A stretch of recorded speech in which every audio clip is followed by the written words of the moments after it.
Well, we have just finished with Pillar 1, and I would like to introduce you to Pillar 2.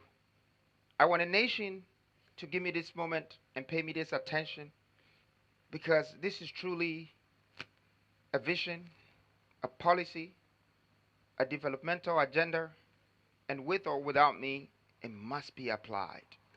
So let's go to Pillar 2. Pillar 2 is the water transportation and interregional railway connectivity. This is Ghana's first water transportation. Now, as you can see, in the olden days, our fathers really had respect for these natural resources that we came to meet. But today, we don't have value for it anymore. We have to remember everything that we eat from on this land is grown by the water on this land. And there are so many regions that we can connect to by connecting the water. So let me tell you my vision about the water connectivity infrastructure. Now, one thing that I can see in this country, Lake Volta is the largest man-made lake in the world. Why are people not visiting Ghana to view Lake Volta? In fact, what have we done with Lake Volta? I mean, you have billions of dollars sitting in Lake Volta. Maybe we'll talk about it later. But our national grid of water transport is something that we should look at. When we look at maybe even going here and pointing to some of these things you're seeing here, okay? And I know this brings us to the moment of the sea coming to Kumasi. But as you can see, this is Cape Coast right here. And this is the Gulf of Guinea. So I can enlarge it for you to see. So this is Cape Coast. Right here, this river, River Pra. And I'm so sorry to mention what has happened to it, but we'll get to that. River Pra leads all the way to Ofin and goes over there to Anum and goes there to Birim and to Koforidia.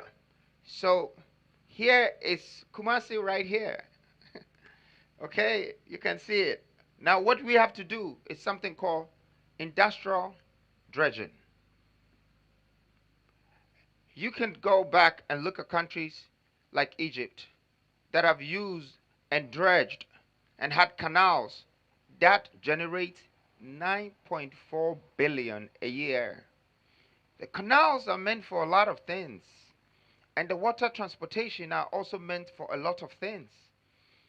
The irrigation of this country for all our plants and all our crops will need industrial irrigation. So we need to do it one way or the other to support the system. The ferries, the cruises, the leisure, the transportation and the logistics that will move all the industrial products that we are about to manufacture will be pooled on this water.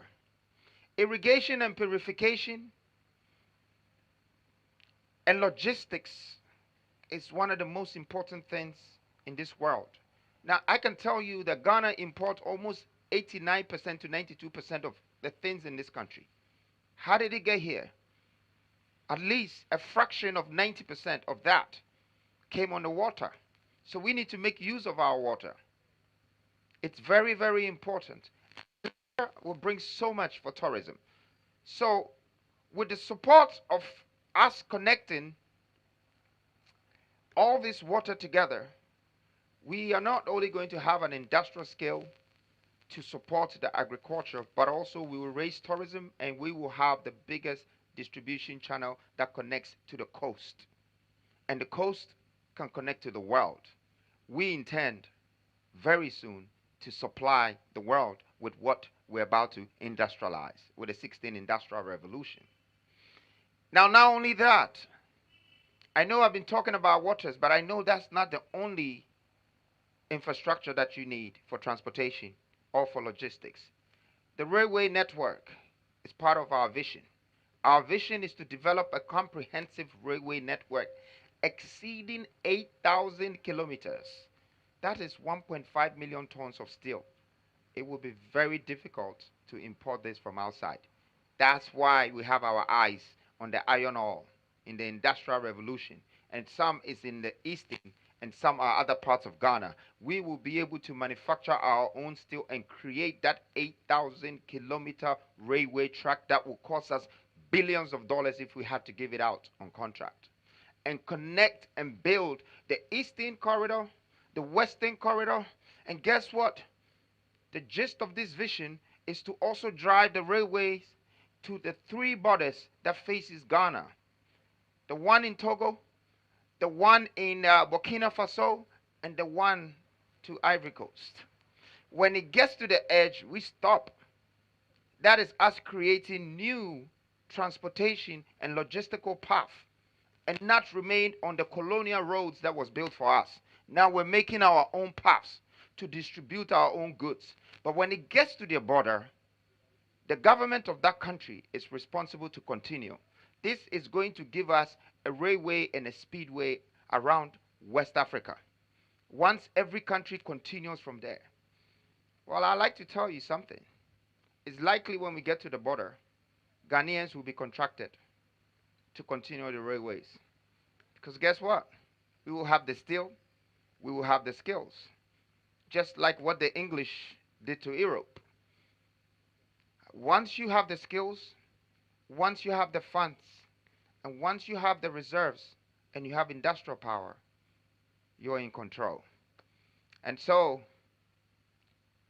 this is our plan for Pillar 2. And as you can see, the water connectivity is important and the railway connectivity is coming to that. Now, the moon needs the sun to shine, right? So does the Pillar 2. It needs Pillar 3 to thrive.